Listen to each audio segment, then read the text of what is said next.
What's up, guys? Welcome to our next video on the CSS crash course. Today we're going to talk about the CSS box model. This is one of those things that had me really confused for a long time when I was first learning CSS, and come to find out all these years later, I don't think it was because I was like too stupid to understand it. It was just the way people taught it was just confusing. So I'm going to keep it super simple, so that hopefully you don't get stuck on this silly little concept like I did for so long. So the box model, basically what this means is that every HTML element that you have on your page is a box, or has like an imaginary box around it. And I'll demonstrate that when we get into our code, but this image does a really good job. So let's pretend like this is like an H1 element. On the outsides of it, there would be some margin. And remember, there's default margin in all browsers, which is why we use CSS resets. And there's a whole video that I just made on CSS resets. You can check that out. And then if you decide to put a border, the border would show up, and you can add borders. That's a CSS property, which they added in this image, a green border. And then between the border and the margin is the padding that you can put around it. That's another CSS property. And then in the middle of everything is the content. Okay, and I think there's even like a little try it yourself here. Yeah, so we can even mess with it this way. If I wanted to add padding to this text, so just know that like the padding is within here, then there's the border, then the outside is the margin. So if I wanted to move this whole box down from this content up here, I would just increase my margin. So I would increase it. I'm gonna put margin top, just because I want margin from the top, just to demonstrate this. I'm gonna say 50 pixels and run it and see how it moved down. Now it moved back to the sides because before it was just margin 20 pixels all around, left, right, bottom, and top. And I just changed it to top.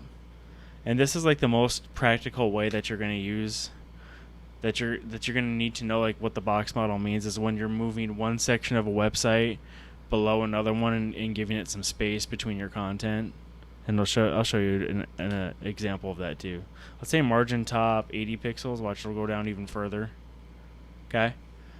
And then the only other thing you have to know is that the padding is going to control how much space is within this box here.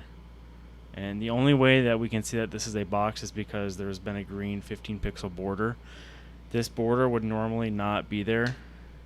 This is how it would look on a normal page. You wouldn't really see it, but it's helpful just for demonstrating what the box model is. But let's say I want my padding 60 pixels. And that's going to give it 10 more pixels all the way around. So this text, the area that this text has to be in, is going to shrink when we hit run.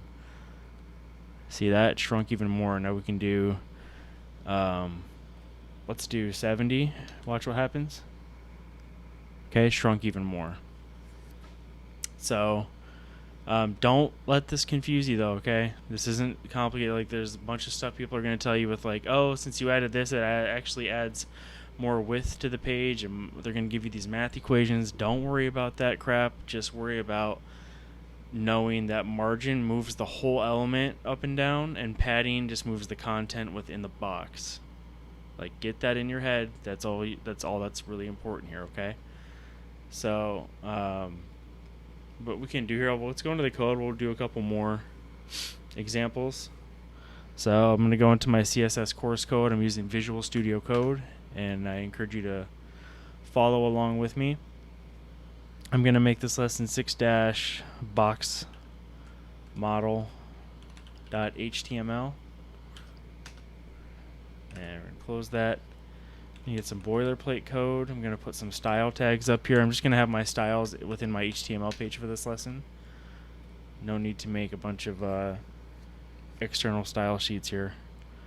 And then let's have a couple of divs.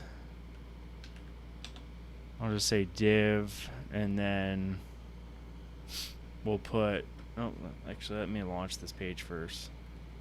I'm gonna give my document title CSS box model. There we go. There it is. All right, so let's have a couple of like make-believe sections of a web page. So I'll say we'll just give like an H2. This is a heading. I'm just gonna put like dummy text in here, and we'll give a paragraph. Lorem 150. Okay, and then we'll copy this.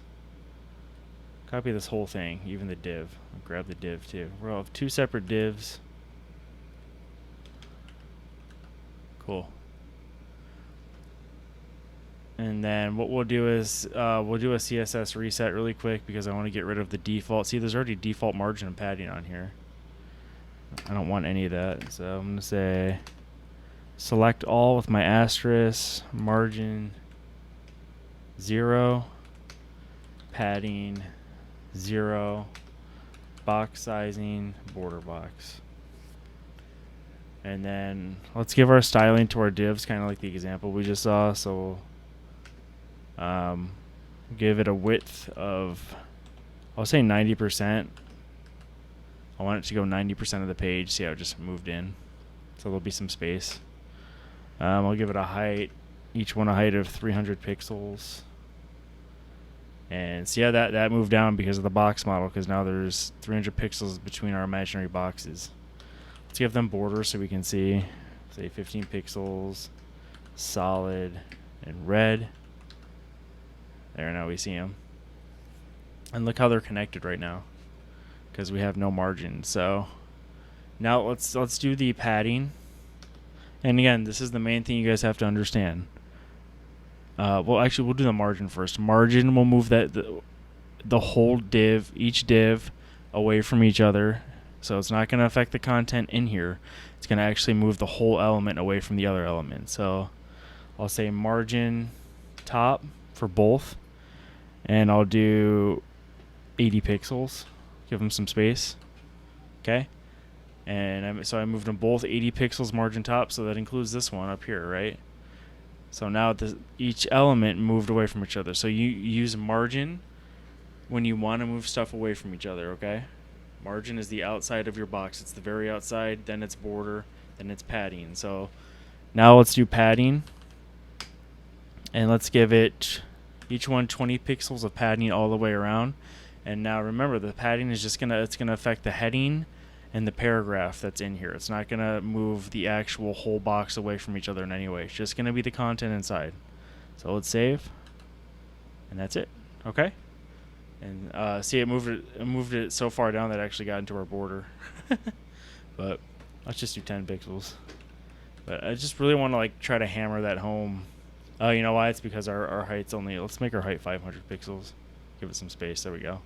I just want to hammer that home because that's really like, I struggled with this concept for so long, and like honestly, like all that really matters is that you understand that padding is going to give your padding with inside your little imaginary box, and margin's actually going to move objects, whole elements away from each other.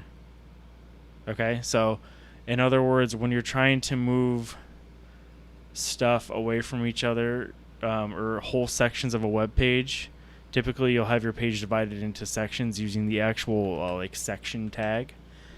When you're trying to move sections away from each other, use margin. When you're trying to move stuff away from each other within its box, use padding.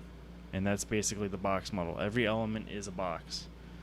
Okay, so margin outside, border that you're never going to see unless you put a border property on it, padding inside. And when I first built pages with CSS and to like help me hammer this in my head, I would literally give my elements borders, and I would like kind of build it that way until I like finally understood. Like I would actually put a border. I would put a border like on all my elements on the asterisk, and like I would actually like build, like this may look ridiculous, but like I would kind of like position stuff this way. And I still use this technique when I'm trying to make stuff mobile responsive, and I'm trying to see why sometimes certain elements are too big for a mobile phone screen, and it'll break your whole design on a mobile view. And you can view that by going to inspect and clicking on this mobile viewer here. Sometimes elements will break when you're trying to make stuff mobile, and sometimes the only way you can see what's wrecking your design is by putting a border around everything and then seeing what's breaking your page. But I'll go more into detail on that when we talk about CSS media queries, and it becomes really apparent what I'm talking about when you watch me build an actual project, which I have several on this channel already of like real life projects that I build. But yeah, so hopefully this helped you understand what the box model is, and it took away any kind of confusion that other people might try to spit out some jargon at you and confuse you. But yep, that's going to be it for this video, guys. Thank you so much for watching, and I'll see you in the next one.